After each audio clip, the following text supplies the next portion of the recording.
Abra comigo Efésios capítulo 1, verso 7. O poder do sangue trouxe a redenção. Esse é o tema da mensagem de hoje. O poder do sangue de Jesus trouxe redenção para nossas vidas. Efésios capítulo 1. Vamos ler juntos? Vamos lá, todo mundo?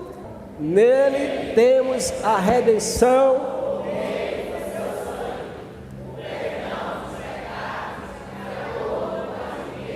da graça de Deus. Aleluia. Queridos irmãos, a redenção, celebrando o sacrifício de Cristo nesse tempo. E o poder do sangue de Jesus trouxe redenção. Jesus declara de forma clara e objetiva, através desse texto, a expressão e o significado da sua morte. E Mateus 26, 28, a Bíblia diz: isso é o meu sangue da aliança, que é derramado em favor de muitos, para perdão de pecados. Na mesa com os discípulos, Jesus eleva o cálice e ele explica o que significava aquele cálice cheio de vinho, e o vinho representando o sangue. Ele diz: isso é o meu sangue, o sangue da aliança, que é derramado em favor de todos vocês, para perdão dos pecados. Então, o que é redenção? Redenção é o ato soberano de Deus em Cristo, pelo qual Ele paga o preço necessário para libertar uma pessoa. O que é alguém ser redimido? É alguém que foi justificado do seu erro, que pagou a dívida que ele tinha. Vou te fazer uma pergunta, você nem precisa responder se não quiser. Quantos devem aqui? Quantos têm dívidas, irmão? Para ficar mais claro, quantos têm dívida? Todos nós temos dívidas, amém?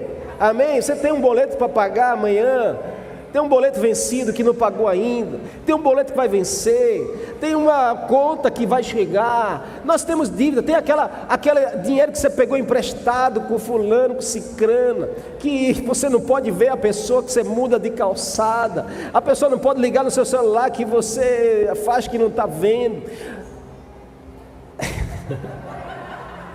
Aqui não tem ninguém assim, glória a Deus, amém. Eu estou falando da realidade lá fora, irmão, mas olha, essa é a realidade do ser humano diante dos olhos de Deus. Existe uma dívida que o homem não pode pagar e não consegue pagar. Existe aquela dívida que você diz assim: meu Deus, como é que eu vou pagar isso? Eu não tenho condições de pagar. E você vai até o credor e diz assim: eu não tenho condições de pagar. Ou você vai até o banco, porque o juro já entrou juros sobre juros, e você não tem mais o cartão de crédito, você pagou só o mínimo, e aí veio no outro mês, estourou, e aí você fica aí: agora o que é que eu vou fazer, irmão? Não tenho como pagar. E aí você talvez escute do credor: não posso fazer nada, dê o seu jeito. Talvez você escute do banco: olha, eu não posso fazer nada, você vai ter que pagar a sua dívida. Essa é a realidade do ser humano diante dos olhos de Deus. Por conta de Adão, do erro de Adão, do pecado de Adão, todos nascem separados de Deus, todos nascem debaixo dessa realidade de dívida espiritual, que por nossos esforços, por nossa bondade humana, a gente não consegue pagar essa conta.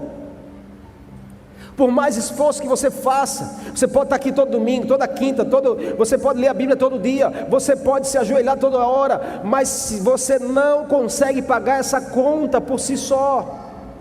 Essa é a diferença da religiosidade. A religião impõe que você tem que cumprir essa regra para você ser salvo, mas a Bíblia vai nos ensinar que aquilo que nós precisamos para ser salvo, redimido, já foi pago na cruz do Calvário por Cristo Jesus. Então Jesus está ensinando: esse aqui é o meu sangue, o sangue da nova aliança, derramado em favor de todos, para o perdão dos pecados. Em outras palavras, Jesus está dizendo: eu tenho o valor da sua dívida para pagar, eu vou pagar a dívida que você tem. Isso é redenção, irmão. O sangue de Jesus tem poder de nos dar redenção. Você pode dar um glória a Deus por isso? Redenção envolve uma aliança, envolve um pacto, envolve uma relação, é o seu relacionamento com Ele, é Ele com você, é uma nova condição espiritual. O que é redimir alguém? Redimir alguém é resgatar. Quantos daqui já puderam ajudar alguém que tinha dívida, pagando a dívida da pessoa? Você exerceu uma função de remidor, você redimiu a vida da pessoa pagando o que ela devia. Quantos pais não fazem isso na direção dos filhos? Quantos filhos que são privilegiados que podem fazer isso na direção dos pais? Jesus fez isso por mim e por você. Ele pagou com a sua própria vida. Redimir é resgatar, é restaurar, é reconciliar, é reintegrar a comunhão, a aliança. Isso foi conquistado na cruz, irmãos. Isso se manifesta na nossa vida diária, continuamente, na vida do crente, na vida daquele que tem aliança com Cristo. Então, pelo sangue de Jesus, nós temos livre acesso à presença de Deus. O que é redenção? É Jesus pagar uma dívida que nos afastava de Deus. Porque a pessoa que você deve, se você não paga, ela não quer conversa com você. A dívida faz uma separação. Amém? Sim ou não? A dívida separa. Diga essa pessoa assim: cuidado, porque dívidas separa. A razão de um homem estar separado de Deus é exatamente essa dívida espiritual. E aí a Bíblia, através de Cristo, nos ensina que quando Ele morre na cruz, o sangue dele derramado foi como se Ele tivesse dizendo assim: ó, quanto é a dívida dela, quanto é a dívida dele, eu vou pagar com a minha vida. E Ele derrama o sangue todo na cruz, dizendo assim: a minha morte é o preço para ele ser livre. E aí a Bíblia vai dizer que o véu foi rasgado de alto a baixo, ou seja, aquilo que nos separava de Deus não existe mais pelo sangue de Jesus. E aí a gente pode ter comunhão com o Pai. Você tem livre acesso à presença de Deus. Na antiga aliança, no Antigo Testamento, as pessoas não tinham livre acesso. Para entrar na presença de Deus precisava de um sacerdote, de uma figura, de um homem que representasse você com seus pecados, e ele entrava no lugar santíssimo para dizer: Senhor, perdoa o pecado de fulano, de cicrano, de beltrano, de toda a comunidade. E aí o homem saía de lá e as pessoas acreditavam que Deus perdoou porque ele entregou um sacrifício lá dentro. Mas Cristo veio para dizer: eu prefiro que você vá direto à presença do seu Pai. E aí ele paga um preço na cruz, ele rasga o véu e não há mais separação. Você pode ir na presença de Deus, porque Deus te aceita. Deus não olha para você com o teu pecado, Deus não olha para você com a tua dívida. Deus olha para você e vê a marca do sangue de Jesus, e Ele diz: esse aqui está redimido, esse aqui está redimida, essa daqui está perdoada, esse aqui está perdoado, e eu aceito, e eu abençoo, e eu estou com Ele. A morte de Jesus não foi um acidente, meus irmãos, nem muito menos um exercício moral para cumprir uma lei. A morte de Jesus foi um ato redentor consciente, voluntário e substitutivo, porque essa cruz que você está vendo ali era para você e eu estar nela, mas Ele foi lá e disse assim: deixa que eu vou no lugar dele, no lugar dela.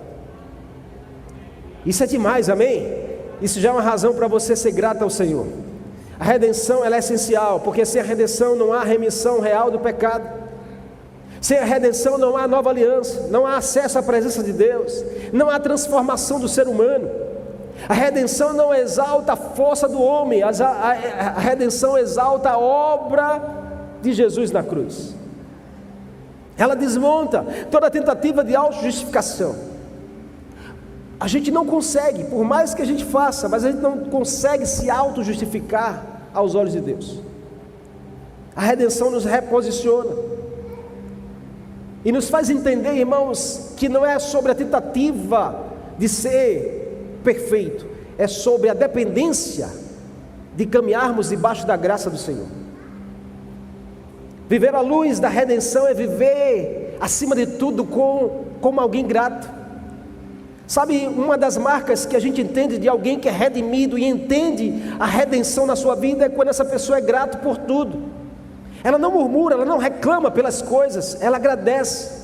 Ela não coloca dificuldades, ela olha com o olhar da graça. Ela não olha com o dedo da acusação, ela olha com a mão estendida para ajudar. Alguém que é redimido, ela quer a redenção de outras pessoas. Alguém que experimentou do poder do sangue de Jesus, que perdoou seus pecados, ela quer ajudar a outra pessoa também a sentir a mesma coisa. Nós precisamos ser mais gratos, nós precisamos exercer essa gratidão, porque a gente precisa olhar para a cruz vazia e entender: Jesus pagou um preço por mim, para me livrar da morte eterna, para me livrar da condenação eterna, e pelo sangue derramado naquela cruz eu tenho direito à salvação.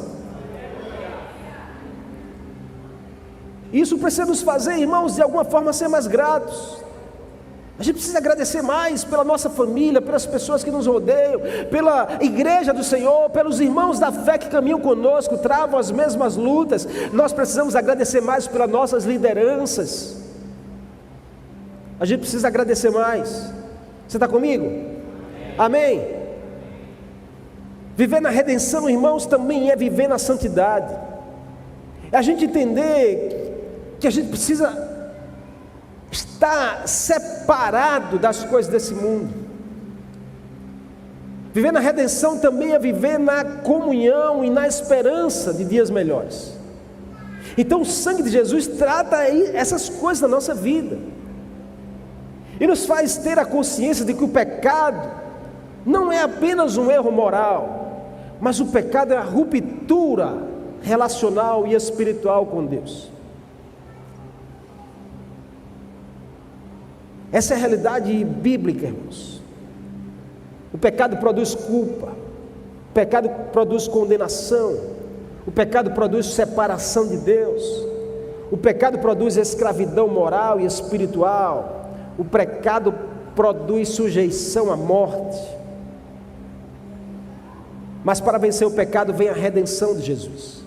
A redenção é a libertação da condenação da lei, é a libertação da culpa, é a libertação do poder do pecado, é a libertação de uma escravidão.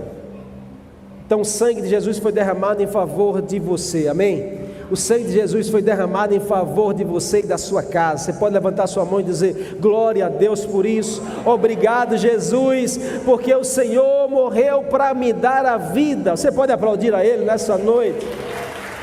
Aleluia, pode ser mais forte ao Senhor. Então o que a gente aprende, irmãos, com a redenção? Na vida diária, a redenção pelo poder do sangue de Jesus se manifesta de forma concreta, e a gente precisa experimentar de algumas coisas. A primeira delas, nós precisamos experimentar da libertação de práticas pecaminosas e recorrentes. João 8,34 diz assim: todo que vive pecando é escravo do pecado, mas se o Filho os libertar, vocês de fato serão livres. Jesus afirma que o pecado escraviza, mas o Filho liberta de forma real. Paulo confirma que a graça rompe o domínio contínuo do pecado, porque o pecado escravisiona, e a gente acaba errando de forma recorrente, e a gente não entende por quê às vezes. A razão está aqui, a Bíblia ensinando que se a gente quer se libertar dos erros recorrentes, nós precisamos tomar posse da redenção de Jesus na cruz e viver a partir dela. Não é viver a partir de uma condenação do passado, mas é viver a partir da cruz. A cruz não é o ponto de chegada, a cruz é o ponto de partida. Vocês estão me ouvindo bem aí? Amém?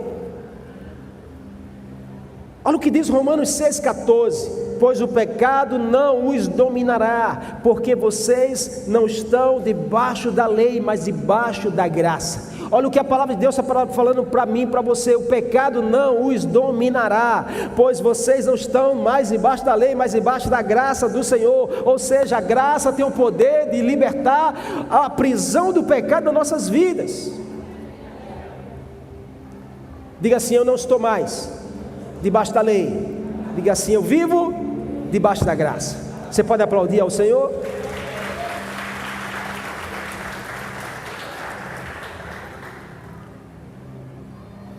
A gente precisa parar de usar autodefesa. Se existem erros recorrentes, a gente precisa levar diante daquele que pode nos ajudar. Se você diz, pastor, eu tento, mas eu não consigo me libertar desse pecado. Eu já fiz de tudo, pastor. Eu já fui para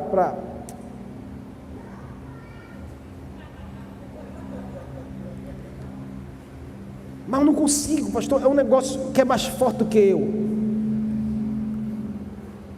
Está mais forte do que você, porque aquilo que é mais forte do que o pecado não te dominou ainda. Você não entendeu? Está mais forte do que você, porque aquilo que é mais forte do que o pecado não te dominou ainda. A gente precisa se submeter, se sujeitar, se render ao que é mais forte do que o pecado. Existe algo que é mais forte do que aquilo que te aprisiona. Existe algo que é mais forte do que aquilo que te acorrenta. Existe algo que é mais forte do que aquilo que tem dominado você. Você pode levantar sua mão e dizer: eu prefiro me apegar ao sangue de Jesus, que é muito mais forte do que qualquer pecado dessa terra.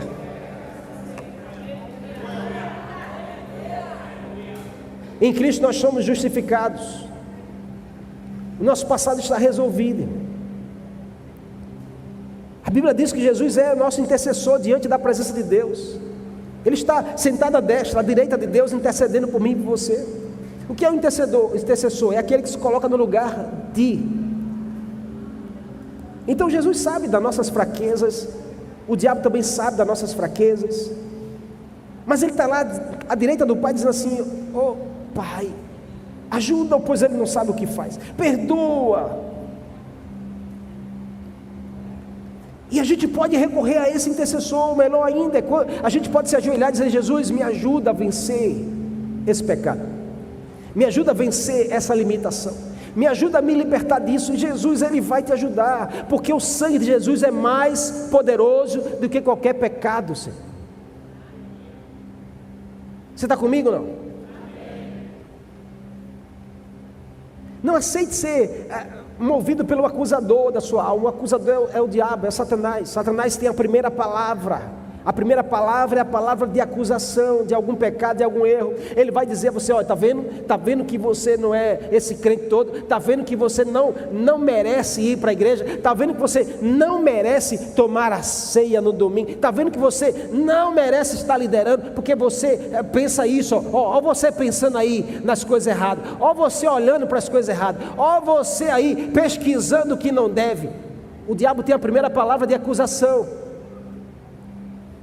Mas nós não podemos, irmãos, viver baseados em acusação, porque a Bíblia vai nos garantir que o diabo tem a primeira palavra, mas Jesus tem a última palavra. Satanás tem a primeira palavra, mas Deus tem a última palavra para mim e para você. E a última palavra não é de acusação, porque quando o Senhor fala para nós e sobre nós, é para nos libertar, é para nos tornar livres.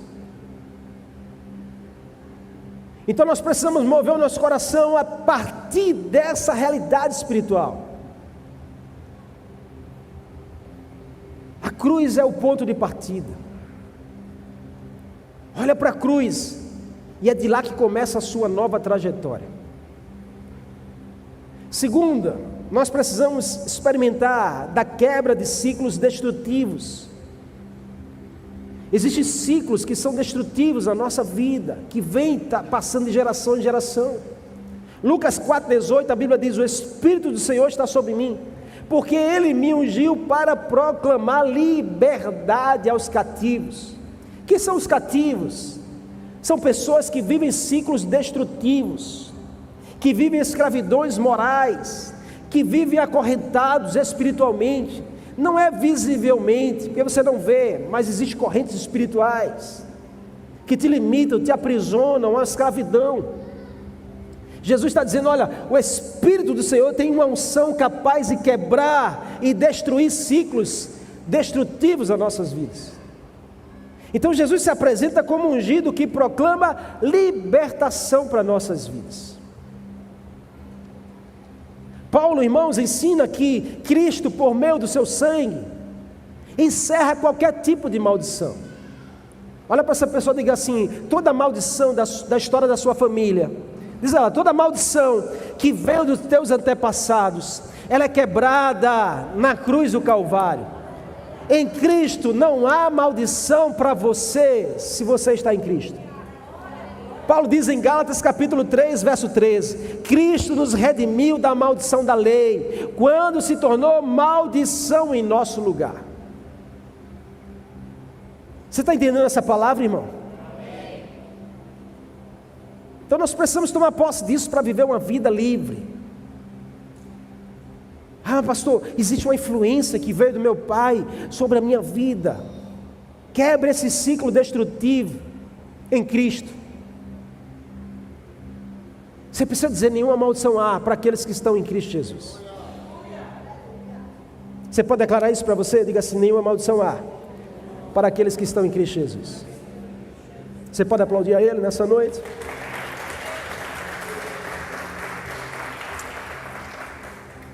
Mas pastor, isso é difícil. E eu sei que é difícil, irmão. Mas é por isso que Deus te dá uma família da fé. A igreja, ela é essa rede de apoio que nós precisamos. Porque sozinho a gente se torna mais difícil. Então a igreja, ela favorece para que a gente possa se libertar desses ciclos destrutivos. A gente se conecta, a gente se envolve, a gente coopera. Mas para que isso aconteça, você precisa se submeter a passar por um discipulado genuíno. Você precisa ser discipulado, você precisa de auxílio, você precisa de confronto, você precisa prestar conta. Isso se chama discipulado.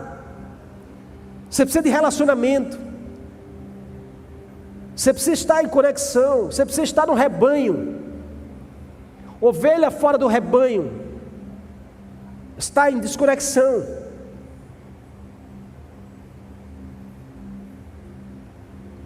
E você precisa estar no rebanho. E o rebanho, ele é pastoreado. Ovelha que caminha fora do rebanho e não quer ouvir a voz do pastor, precisa de cuidado. Jesus nos dá uma família para que a gente possa experimentar desse nível de libertação, de cura, de quebra de ciclos destrutivos das nossas vidas. Quantos dos que estão aqui, irmãos, quantos de nós não experimentamos disso? Olha para trás e a gente vai dizer: meu Deus, muito obrigado porque o Senhor me alcançou, o Senhor quebrou esse ciclo destrutivo da minha vida. Minhas famílias vêm com só história de separação. Meu avô tinha várias mulheres, meu pai, várias mulheres. E aí, se a gente não quebra o ciclo destrutivo, nós vamos só reproduzir algo. Mas graças a Deus que o Senhor te alcançou, amém? Diz essa pessoa assim: graças a Deus que Jesus entrou na sua vida. Olha para você hoje, quem é você hoje? Amém? Diga ela assim: glória a Deus por Jesus na sua vida, meu irmão. Diga assim: até mais bonito você é.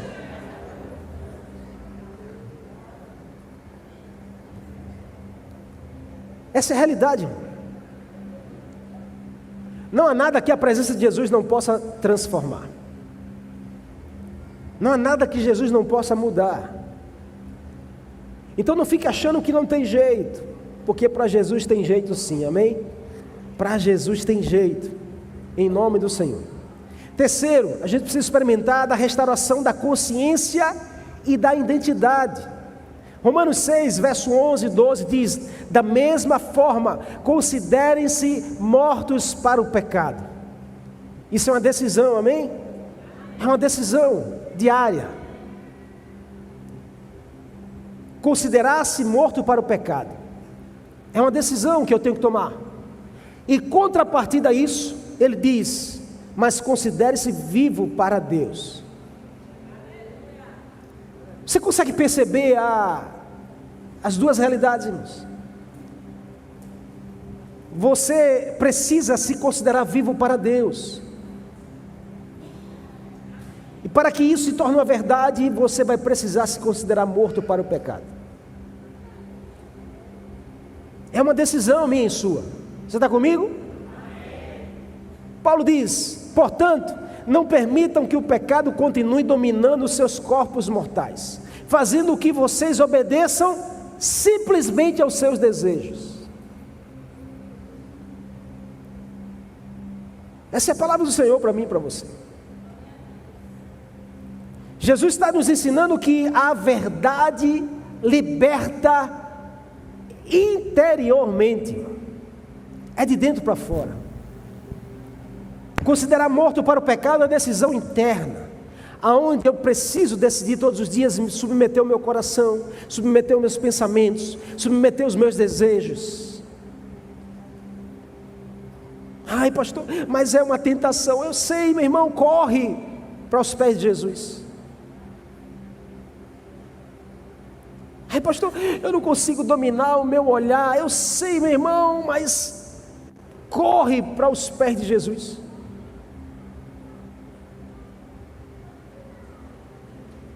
Quando eu estou chateado, pastor, aí, sabe, a minha vontade é de fazer. Irmãos, renda a sua vontade à vontade de Jesus. Você precisa trazer à tua memória: eu preciso decidir estar vivo para Deus. Junto com isso, eu preciso decidir estar morto para o pecado.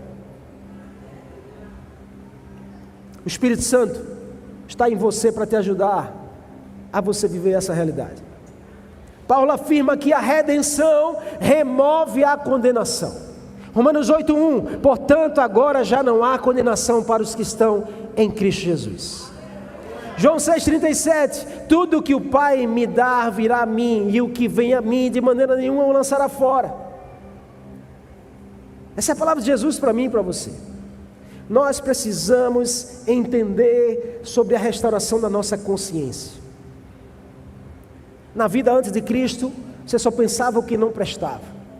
Seus pensamentos eram pensamentos ruins, maus, pensamentos de tirar proveito, pensamentos de atender o desejo da tua carne, pensamentos de usurpar pessoas, pensamentos de mentir. Mas em Cristo teus pensamentos estão cativos. Agora a tua mente é a mente de Cristo. Agora teus pensamentos é sobre as coisas do alto. Agora você vive para Deus, e você precisa dominar os seus pensamentos, se submeter a sua mente à mente de Jesus. E se tem uma coisa que a Bíblia nos ensina que tem que ocupar nossa mente, é aquilo que é bom, agradável, fiel, justo, que honra, que fala sobre as coisas do céu. Isso ninguém vai fazer por você, é você e eu que temos que fazer. Essa luta é nossa, essa guerra é nossa, é a guerra da carne contra o espírito, e essa luta não vai passar, irmão. Você vai dizer, mas eu já me converti e eu continuo ainda pensando. Você tem que deixar os seus pensamentos cativos à presença do Senhor. Tem que lutar contra isso.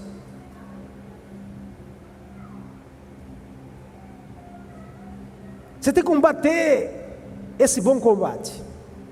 Paulo diz, eu combati o bom combate. Que bom combate é esse, irmão? Não é luta contra pessoas, até porque ele diz, a nossa luta não é contra pessoas. Para de querer estar em combate com pessoas. Seu combate é com a sua mente.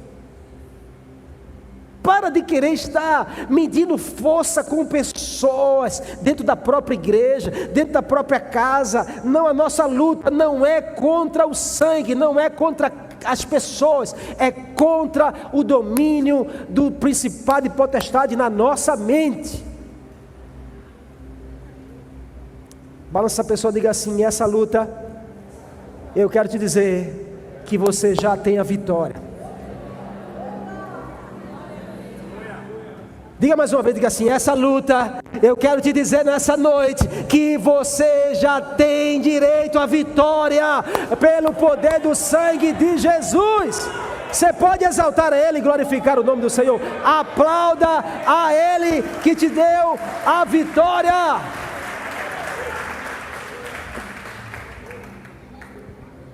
Ele mesmo disse: no mundo vocês vão ter aflições. Aonde está a aflição, irmão? Onde está a aflição? Aonde está a aflição? Não vinha dizer que está no meu bolso. Está no meu bolso, pastor. Está na minha conta. Não, irmão. A aflição está na tua mente. Porque a tua conta bancária é reflexo da tua mente. Não, pastor, a minha conta bancária é reflexo dos meus boletos. Quem fez os boletos?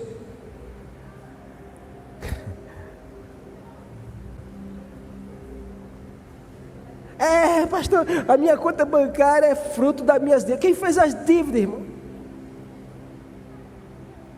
Porque eu ganho pouco. Quem decidiu ganhar pouco? Pastor, mas está difícil trabalhar. Quem decidiu dizer que está difícil trabalhar?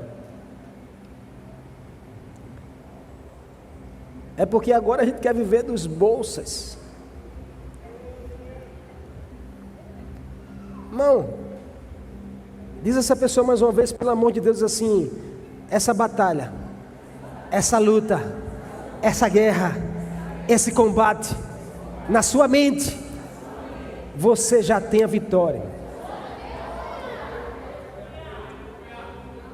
Ele diz: no mundo vocês vão ter aflição, mas tenha bom ânimo. A vitória já é certa, irmão. A vitória já é certa, amém? Nós precisamos tomar posse. A gente precisa estar cativo nos nossos pensamentos, submissos à vontade do Senhor, à palavra de Deus, buscando ao Senhor, buscando aquilo que Jesus conquistou na cruz por nós. É direito nosso por herança. Já foi feito.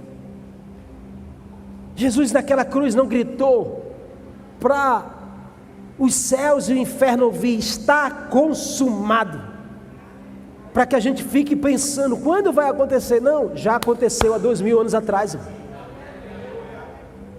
Quando a chave vai virar? Irmão, a chave já virou há 2000 anos atrás. Quando eu vou me libertar? Irmão, já a tua libertação já foi conquistada na cruz. Ele disse: está consumado, porque já foi liberado. O problema é que a gente não toma posse. O que já foi liberado, pastor? A paz que o mundo não dá já está liberada para mim e para você, amém? Levante sua mão e diga assim: eu tomo posse dessa paz. O que já foi liberado, pastor? A prosperidade já foi liberado para você. Levante sua mão e diga: eu tomo posse. O que já foi liberado? O perdão, irmãos. Você não precisa do perdão das pessoas. O Senhor já liberou naquela cruz. Levante sua mão e diga: eu tomo posse. Amém? Aplauda Ele aí nessa noite, meu. Glória a Deus. Quarto, o que eu preciso experimentar? Acesso à presença de Deus. Você precisa experimentar disso. João 14,6: eu sou o caminho, eu sou a verdade, eu sou a vida. Ninguém vem ao Pai a não ser por mim. Não existe outro caminho. E não venha com essa história: todos os caminhos levam a Deus. Não, todos os caminhos levam a Deus é mentira. Só leva a Deus um caminho, que é a partir, que é Cristo. Jesus é o único caminho. Isso significa que Ele é uma pessoa, mas também Ele estabelece um processo para o nosso crescimento. Isso é discipulado, irmão. É processo para o nosso crescimento, para o nosso amadurecimento. Isso é ser como Jesus, caminhar como Jesus caminhou, agir como Jesus agiu, tratar as pessoas como Jesus tratou. Ei, escute, irmão, em nome de Jesus. Estava gravando um episódio agora ali. Vai sair no podcast Fala Família. Assiste lá se você quiser. Falando sobre o poder da palavra de afirmação. Jesus ensinou isso. Jesus não olhava para as pessoas por aquilo que elas foram. Jesus olhava para as pessoas por aquilo que elas seriam. A gente quer ser imitador de Cristo. Mas, irmão, a gente olha para as pessoas e fica julgando. Jesus chegou para Pedro e disse assim: Pedro, tu és Pedro, sobre essa pedra edificarei a minha igreja. Jesus está falando para quem? Para um camarada explosivo, um camarada que disse que não conhecia ele, um camarada extremamente limitado. Mas Jesus não estava olhando para quem foi Pedro, Jesus estava olhando para quem seria Pedro.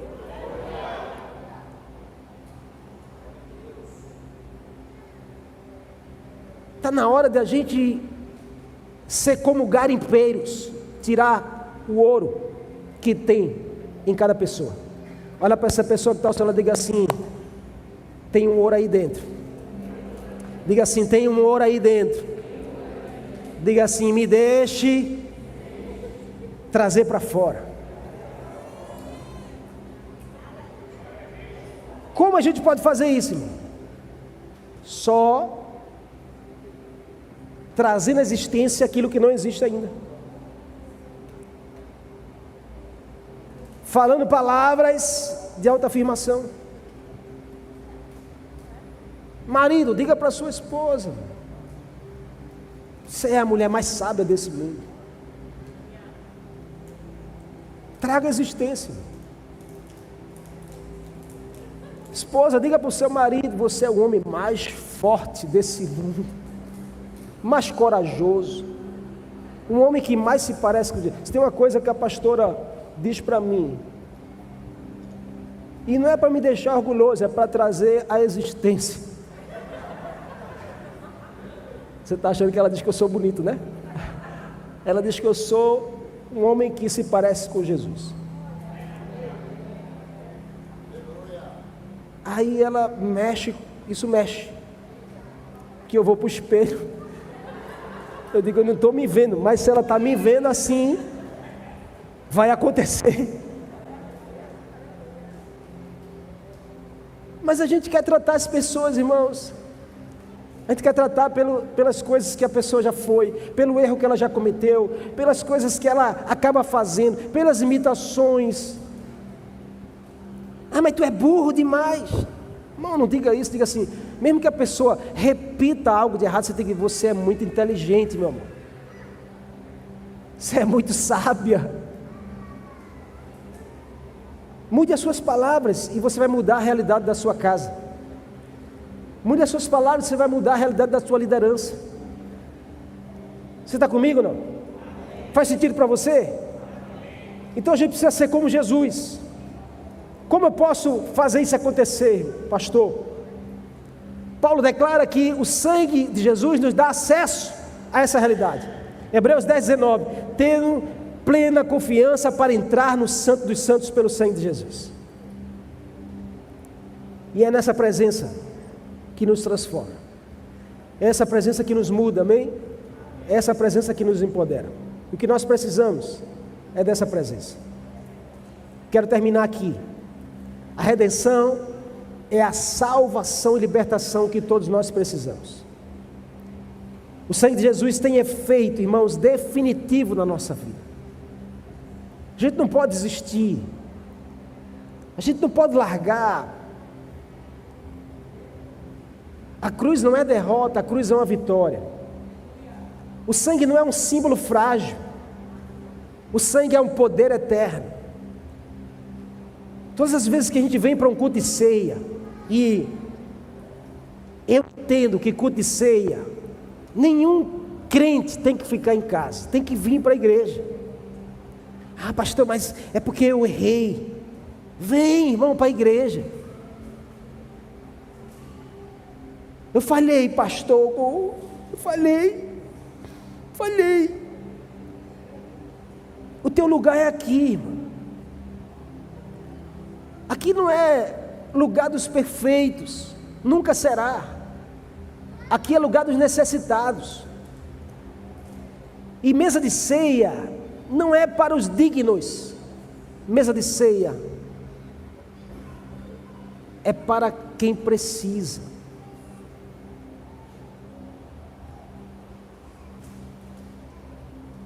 Por que quando a gente pega aqueles elementos pão e o cálice. Isso representa espiritualmente o poder do Senhor na nossa direção, de nos salvar e nos libertar. E aí quando a gente come disso, a gente está declarando para o reino espiritual: eu tomo posse disso. Naquela mesa Jesus partiu o pão, deu aos discípulos. Jesus estava dizendo: esse é meu corpo, partido por vós, coma dele. Quando o discípulo pega o pão e come, ele está dizendo: o Senhor tem parte em mim. E Jesus está dizendo que deu o pão, você tem parte comigo. Quando a gente entende isso, irmão, que a gente vem para a ceia, a gente não come apenas um pão e bebe apenas um cálice. A gente está afirmando para a nossa mente: Jesus tem parte comigo e eu tenho parte com Jesus. O divino de Jesus entra no humano que sou eu, e o humano que sou eu entra no divino que é Jesus. E aí, meu irmão, é onde nos ajuda a vencer as nossas lutas e as nossas guerras. Você entende isso? Então Jesus é o nosso lugar de refúgio. Quer vencer as suas guerras? Quer vencer as suas lutas? Corra para Jesus. Não espere por nada e nem por ninguém. Dependa dele. Diga assim: Senhor, Tu és o meu socorro, Tu és o meu refúgio. Hoje é dia da gente alinhar o nosso coração e a nossa mente. Redenção tem a ver com posicionamento. Hoje é dia de nós nos posicionarmos como alguém redimido. Ei, respira fundo aí onde você está. Enche o teu pulmão de ar e afirma para você mesmo na sua mente que você é redimido, você é justificado pelo sangue de Jesus, e que nenhuma condenação há na sua direção. Que se você já está crucificado com Cristo naquela cruz, já não vive mais você mesmo. Diga para você: eu não vivo mais para mim mesmo, eu vivo para o Senhor.